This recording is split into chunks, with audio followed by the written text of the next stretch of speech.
In this problem, we have some definitions and we have to match them with the right terms in geometry. So these are basic terms, things that you should get familiar with. They're going to come up over and over again in geometry. So let's go through this list of basic terms down here. First of all, a line segment. That's part of a line. It's got two endpoints at the ends, either ends, and it's all the points in between them. That's a line segment. An angle is formed when you stick two rays together at the same endpoint and they're pointing off in slightly different directions or maybe very different directions. That's a ray.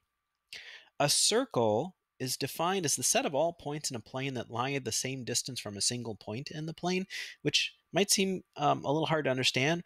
But if you imagine like taking a piece of string and putting the point of the string down right on the center of the circle, and then taking your finger and drawing at the other end of the string as you pull it around, all those points in the outline of the circle are going to be the same distance, the distance of that string from the center. So that's how we define a circle.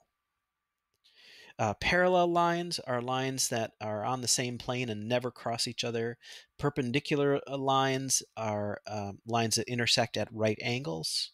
Collinear means points that are on the same line. And coplanar means belonging to the same plane, whether that's points or lines, they can be coplanar. And then finally, congruent, this is an important one. Congruent means having exactly the same shape and size. So two segments are congruent if they're the same length. Two angles are congruent if they have the same degrees.